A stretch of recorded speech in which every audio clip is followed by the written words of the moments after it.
فاتح قادیانیت کے حوالے سے معروف ہیں. سبحان اللہ سبحان اللہ. آپ یہاں پہ بر صغیر پاک و ہند میں صف اول کے میدان کے آدمی، لوگ کہتے ہیں کہ جی صرف باتیں نہیں، میدان میں اتر کے دکھایا اور لاہور بادشاہی مسجد میں 3 دن قیام کیا، مناظرے اور مباہلے ہر ایک کے لیے چیلنج قبول کیا. اور آپ کی جو مشہور زمانہ کتابیں ہیں شمس الہدایہ اور سیف چشتیہ، ماشاءاللہ وہ قادیانیت اور رد قادیانیت کے حوالے سے ان کا کوئی جواب اور کوئی توڑ نہیں، آج تک نظر نہیں آتا. ایسا ہی. اور یہ خانقاہ اور خانوادہ جن کا ایک علمی کام یہ نہیں ہے کہ آپ صرف وہاں پہ بیٹھے رہے اور نہ علمی ہے نہ ادبی کام ہے، ایسا ہم بالکل نہیں. اور نہ ہی ہمارے ناظرین اور نہ ہی جتنے مریدین متوسلین متعلقین اور جتنے بھی لوگ ہیں وہ یہ نہیں کہہ سکتے. حضرت سیدنا پیر مہر علی شاہ صاحب رحمۃ اللہ علیہ نے اس طرح خدمات انجام دی ہر حوالے سے. سبحان اللہ. تحریک پاکستان کا حوالہ آیا تو تب بھی بالکل، اور رد قادیانیت کے حوالے سے ہوا تو تب بھی. سبحان اللہ. تو حضرت قبلہ شاہ عبد الحق جو المعروف لالا جی صاحب رحمۃ اللہ علیہ، وہ 1926 میں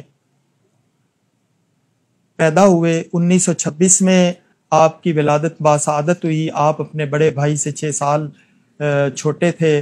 حضرت قبلہ بابو جی صاحب رحمۃ اللہ علیہ نے ابتدائی تعلیم گولڑا شریف سے ہی دلوائی، چونکہ بڑے بڑے علماء اور بڑے بڑے زعماء وہاں پہ خانقاہ گولڑا شریف سے وابستہ تھے. بڑا نام آتا ہے مولانا غازی صاحب. مولانا غازی صاحب مدرسہ سولتیہ مکہ اور مدینہ منورہ میں موجود ہیں اب بھی ماشاءاللہ. وہاں پہ حضرت قبلہ پیر مہر علی شاہ صاحب رحمۃ اللہ علیہ حج کے لیے گئے تو وہ آپ کے علم سے متاثر ہو کے ساری عمر باقیہ جو ہے وہ آپ نے گولڑا شریف گزاری، اور گولڑا شریف میں ہی آپ کی وصال ہوا اور آپ کے بھائیوں کے ساتھ جو ہے نا ان کا مزار ہے. حضرت قبلہ شاہ عبد الحق صاحب رحمۃ اللہ علیہ جب غازی صاحب کا وصال ہو گیا تو آپ کو آپ کے والد گرامی نے بہاولپور میں بھیجا. بہاولپور جامعہ عباسیہ مولانا غلام محمد گھوٹوی صاحب کے پاس، وہاں پہ آپ نے، میں مختصر کروں گا اپنی میری بات چونکہ وہ زیادہ طویل ہوگی، میں چاہوں گا اس کو اور جی نہیں بالکل، یہ بڑی سود مند باتیں ہیں. حضرت یہ ضروری چیز ہے کہ اگر تعارف ہو.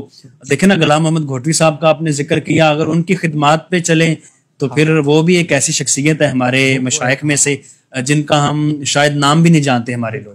ان کی بڑی خدمات ہیں ختم نبوت کے لیے بھی، ختم نبوت کے لیے، اور علمی میدان میں ایک بڑا ستون ہے، بہت بڑا نام ہے. ایسا تو حضرت بڑے لالا جی صاحب رحمۃ اللہ علیہ اور چھوٹے لالا جی صاحب رحمۃ اللہ علیہ 6 سال بلکہ کم و بیش میرا خیال ہے اس سے بھی زیادہ وقت جو ہے بہاولپور جامعہ عباسیہ میں گزارا، کیونکہ یہاں پہ ملا جامی شرح ملا جامی تک کتابیں پڑھ لی، علم کافیہ یہاں تک پڑھ لیا. پھر آپ کے والد گرامی نے فرمایا کہ آپ کو جو ہے نا مزید تحصیل علم کے لیے بہاولپور میں.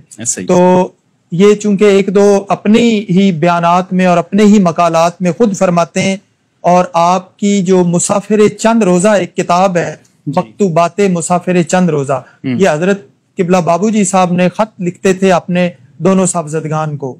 تو اس میں جو جو تکالیف اور مصائب اور مشکلات برداشت کی تو اس میں ساتھ ساتھ آپ ان کو تشویق دلاتے اور شوق بڑھاتے.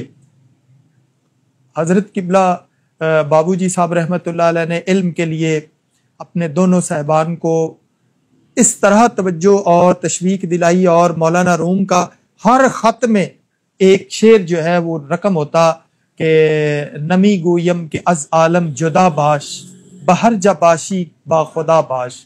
میں یہ نہیں کہتا کہ دنیا سے الگ تھلگ ہو جاؤ، لیکن میں یہ کہتا ہوں کہ جہاں کہیں رہو اللہ کے ساتھ رہو. واہ واہ واہ. تو یہ مولانا روم کا مثنوی مانوی میں یہ آپ کے مکاتیب میں ہر خط کے اوپر یہ شعر لکھا ہوتا. اور اسی طرح کہ بڑے بھائی کو کہتے کہ آپ نے چھوٹے بھائی کا خیال رکھنا ہے، چھوٹے بھائی کو فرماتے کہ آپ نے اپنے بڑے بھائی کا ساتھ خیال رکھنا ہے اور ان کے ساتھ اسی طرح معاونت اور مشاورت رکھنی ہے. بالکل صحیح. تو گھر سے ہمیں ساروں کو بہت یاد آتی ہے آپ کی، لیکن مقصود علم حاصل کروانا ہے.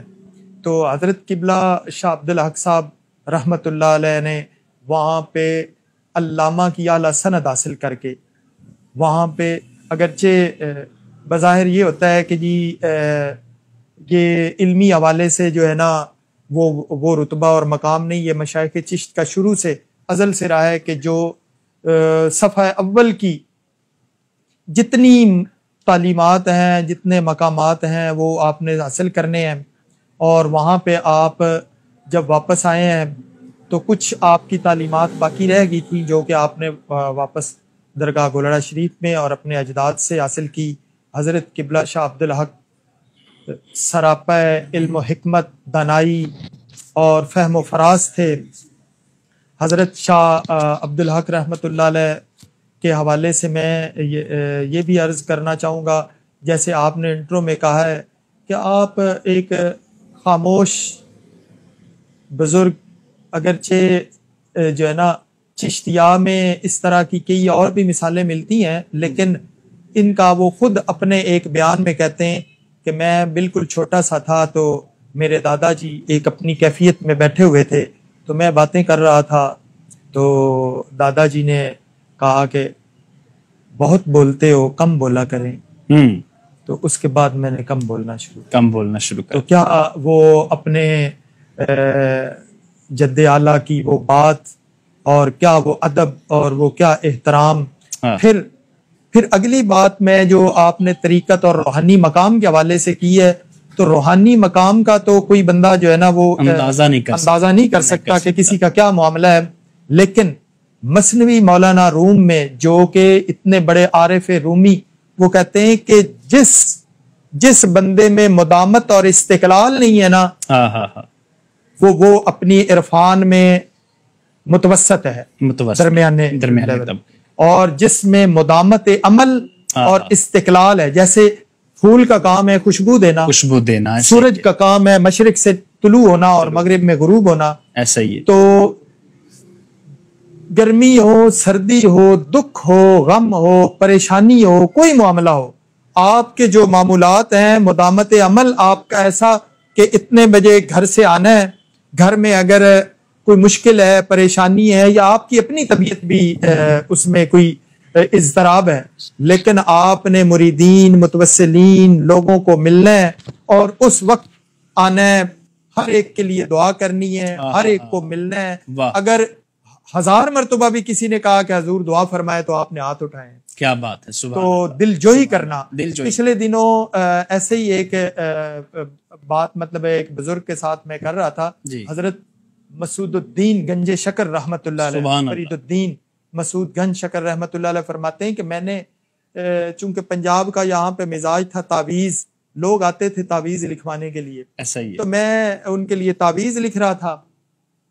تو ایسے ہی خواجہ قطب صاحب سے جب ملاقات ہوئی تو میں نے ان سے عرض کیا، حضرت کہ یہ لوگ، پنجاب کے لوگ اتنی دیر تک مطمئن نہیں ہوتے جب تک کہ ان کو کوئی تعویذ نہ لکھ دیں، پریشان ہوتے ہیں، تنگ دست ہوتے ہیں، حالات مضطرب ہوتے ہیں، تو میں ان کے لیے تعویذ، تو حضرت خواجہ قطب صاحب قطب الدین بختیار کاکی علیہ رحمہ نے فرمایا،